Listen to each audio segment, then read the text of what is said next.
احسن اقبال صاحب نے تو 8 سالوں میں 100 بلین کا ٹارگٹ رکھا ہے کہ 8 سالوں میں ہمیں 100 بلین ٹچ کرنا ہے ایکسپورٹس میں، ڈالرز میں۔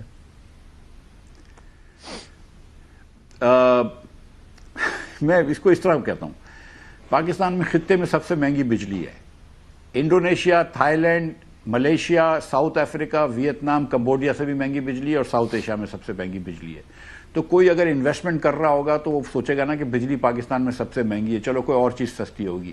ہماری گیس بھی ہمارے خطے میں سب سے مہنگی ہے۔ ہماری بیوروکریسی اور ریڈ ٹیپ پاکستان کے خطے میں سب سے زیادہ ہے۔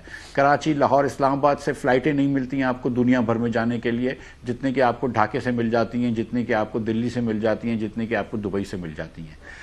پاکستان کے اندر سیاسی افراتفری ہے، یہ آپ کو پتہ ہے۔ پاکستان کے اندر بہت عرصے تک کرنسی ایک ریٹ پہ اسٹک رہتی ہے اور پھر 20-30% 40% ایک ساتھ گر جاتی ہے، یہ آپ کو پتہ ہے۔ لا اینڈ آرڈر کی سچویشن یہاں پر آپ کو پتہ ہے۔ مجھے یہ بتائیے کہ کہاں سے فورن انویسٹمنٹ آئے گا یا کہاں سے لوکل انویسٹمنٹ کرے گا؟ اس کے بعد اگر کوئی لوکل انویسٹمنٹ کر بھی لیتا ہے تو اس کے اوپر 61% ٹیکس ہے، اس کے امپلائیز کے اوپر 40% ٹیکس ہے، اور بزنس انڈیویجولز کے اوپر 50% ٹیکس ہے۔ کیا اس ٹیکس ریٹس کے اندر اور اس بجلی اور گیس کے ریٹس کے اندر جو سارے کے ساری حکومت کی ناکامی ہے، حکومت کی نااہلی ہے، حکومت کی چوری ہے اور حکومت کی غلطیاں ہیں جو آپ کے اوپر لادی جا رہی ہیں، یہ سب جب ہمارے اوپر لادا جائے گا اس کے بعد کیا ہم ملک کے اندر ایکسپورٹ گروتھ کر سکتے ہیں؟ The answer is no. We are not part of the international supply chain. ہم تو بیسک چیزیں ایکسپورٹ کرتے ہیں کہ کبھی کاٹن آ گئی تو کاٹن ایکسپورٹ کر دی۔ اب اس بار آپ کی 30% کاٹن نیچے ہے۔ آپ نے لاسٹ ایئر جب وعدہ خلافی کری تو آپ نے پنجاب میں ویٹ کے فارمر کو مار دیا، تو ویٹ کے فارمنگ کم ہو گئی، ویٹ کے فارمر کے بعد جب پیسے ختم ہو گئے تو آپ کی کاٹن، ویٹ، سب چیزوں کے اوپر، مکئی، رائس، سب کے اوپر افیکٹ آ گیا۔ آپ کے لارج سکیل کراپس جو ہیں وہ 11.5% کم ہیں، جو امپورٹنٹ کراپس ہیں۔ آپ کہاں سے، مجھے وہ کہتے ہیں سبزیاں زیادہ ہوگی کی باتیں کر رہے ہیں؟ مطلب یہ بڑی اچھی بات ہے کہ فارمر کے پاس ویٹ لگانے کے پیسے نہیں تھے، بیج بونے کے پیسے نہیں تھے، چاول کے بیج کے پیسے نہیں تھے، کپاس کے بیج کے پیسے نہیں تھے، لیکن مولی اور گاجر لگا رہا تھا، بس ٹھیک ہے۔ اچھا ایک چیز بتائیں کہ اس باری 40% زیادہ کا ٹیکس ریونیو کا ٹارگٹ ہے، ابھی سیریس شارٹ فال چل رہا ہے، 386 ملین کے کتنا شارٹ فال ہے، لیکن گورنمنٹ کہتی ہے ہم اس کو کور کر لیں گے۔ یہ ہو پائے گا یہ جو شارٹ فال ہے؟ کیونکہ تاجر 2 اسکیم تو فیل ہو گئی ہے، اور ایگریکلچر ٹیکس ابھی پتہ نہیں ہے، صوبوں میں کہہ تو رہے ہیں لگائیں گے، کب لگائیں گے، کیسے لگائیں گے، وہ بھی ابھی نظر آ رہا ہے کہ شاید وہ بھی اپ ان دی ایئر ہے۔ فائنینشیل ٹارگٹ سارے میٹ کر پائیں گے ہم؟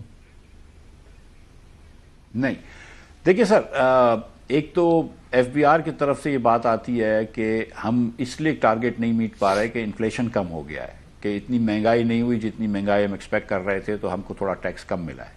اگر یہ بات درست ہے تو اس کا مطلب ہے کہ اگر مہنگائی نہیں ہوئی اور یہاں پہ آپ کا ریونیو کم ہے تو دوسری طرف سے آپ کے اخراجات بھی کم ہونے چاہیے، لیکن اخراجات تو ماشاءاللہ ہم پوری تیزی سے کر رہے ہیں۔ ایف بی آر نے جو بھی ٹیکس جمع کرا ہے، اب اگر آپ مزید اور ٹیکس لگا دیں گے تو لوگوں کے پاس کچھ ہے ہی نہیں دینے کے لیے۔ 10 کروڑ 50 لاکھ پاکستانی آج خطے غربت کے نیچے ہیں، 7 کروڑ بچے آج خطے غربت کے نیچے ہیں، آج بھی لاکھوں بچہ بھوکا سوئے گا۔ آپ ان کے اوپر اور کتنا ٹیکس لگائیں گے؟ مجھے بتائیے کہ بچوں کے دودھ کے سے لے کر پین سے لے کر ہر چیز پہ تو آپ نے ٹیکس لگا دیا ہے، ماں سوائے قبر کے۔ اب اگر قبر کے اوپر بھی ٹیکس لگا دیتے ہیں تو ٹھیک ہے، لیکن مجھے یہ بتائیں کہ کوئی ایک تو پہلے آپ نے 40% تنخواہ دار طبقے سے پہلا ٹیکس لے لیا تو اس کی تنخواہ سے کاٹ دیا، اس کے بعد جو وہ خرچ کرتا ہے 18% سیل ٹیکس لے لیا ہے، 2% آپ نے ریٹیلروں کے نام پہ لوگوں سے اور ٹیکس لگا دیا ہے۔ لیکن آپ کی اتنی ہمت نہیں ہوتی کہ 1000 ایکڑ کی اراضی والے بڑے بڑے ذمہ داروں سے آپ ٹیکس لے سکیں۔ آپ کی اتنی ہمت نہیں ہوتی کہ لاہور کے اندر کسی کے اربوں روپے کے گھر ہوں یا کراچی میں اربوں روپے کے گھر ہوں، آپ ان سے پراپرٹی ٹیکس لے سکیں۔ آپ کی اتنی ہمت نہیں ہوتی کہ آپ جو ہے وہ دکانداروں سے ٹیکس لے سکیں مناسب طریقے سے۔ آپ بس جو ہے نوکری پیشہ لوگوں کے اوپر، مڈل کلاس لوگوں کے اوپر ٹیکس لگا دیتے ہیں اور غریب لوگوں کے اوپر سیلز ٹیکس لگا دیتے ہیں۔ آپ اس طرح چلا رہے ہیں، یہ صرف یہ حکومت میں آپ کو یقین دلا رہا ہوں کہ آپ نے کتنا ٹیکس پہ پوز کیا تھا مفتاح؟ جب آپ کا یہ جھگڑا ہوا تھا یہ دکانداروں پہ، آپ نے کتنا ٹیکس پہ پوز کیا تھا جس پہ سارے دم پہ کھڑے ہو گئے تھے؟ 3000 روپے، 3000 روپے فی منتھ، 100 روپیہ پر ڈے۔ اور میں اب بھی یہ دعویٰ کرتا ہوں کہ پاکستان کے اندر ایک پان والا بھی ہوتا ہے اور ایک بڑا اسٹور والا بھی 100 روپیہ پر ڈے دے سکتا ہے۔ اگر ہم اپنے آپ کو پاکستانی کہتے ہیں، اور ہم ہیں سب پاکستانی اور سارے پاکستانی محب وطن ہیں، میں تو ان میں سے نہیں ہوں جو کہ اسلام کی یا پاکستانیت کی سرٹیفکیٹ بانٹتا ہوں، تو 100 روپیہ تو دینا ہے نا. دیکھیں اگر میرا ایک میڈیکل سٹور ہے اور میرے پاس کنزیومر آ رہا ہے تو روڈ پہ چل کے گاڑی پہ آ رہا ہے تو گاڑی روڈ تو میں نے بنایا ہے نا, حکومت نے پیسے سے بنایا ہے نا. اگر وہ پیدل چل کے آ رہا ہے رائٹ لگی ہوئی تو وہ بھی حکومت نے دی ہے, تو ان کا بھی فرض ہے کہ 3,000 روپے کو 100 روپے روز کا دے دیں. ہم یہ نہیں کہہ رہے. اب انہوں نے کیا کیا, انہوں نے آ کے 50,000 روپے لگا دیے.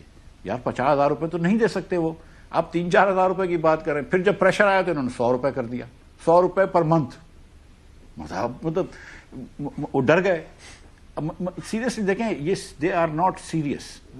سچی بات یہ کہ اورنگزیب جتنا بھی چاہتے ہوں اچھا کام کرنا, اوپر جو بیٹھے ہوئے ہیں شہباز صاحب, ان کو کوئی ریفارم کا شوق نہیں ہے, ان کو کوئی کام کرنے کا شوق نہیں ہے. وہ صرف اپنی کرسی بچا رہے ہیں اور وہ منیمم کام کر کے اپنا وقت نکال رہے ہیں. اور جو مطلب ہاں ترمیم لانی ہے آئین کی تو وہ لے آئیں گے, دیگر چیزیں کرنی ہوں گی تو وہ کر لیں گے, لیکن یہ کوئی کام نہیں کر رہے. ان کو اس بات کا ادراک نہیں ہے کہ ان کی حکمرانیوں نے ملک کہاں پر لے کر آ گئے. ان کو سمجھ نہیں آتی ہے, یہ ان کی غلطیوں سے ملک ایسی جگہ پر آ گیا ہے کہ جہاں اب ہماری حکمرانی ختم ہو چکی ہے. جب تک ہم اس سسٹم کو شیک نہیں کریں گے ہم آگے نہیں جا سکیں گے. ہم کتنا غریب ہو جائیں گے بنگالیوں سے, اور ہم کتنا غریب ہو جائیں گے ہندوستانیوں سے. اور ابھی مفتاح صاحب سے باتیں جاری رہیں گی.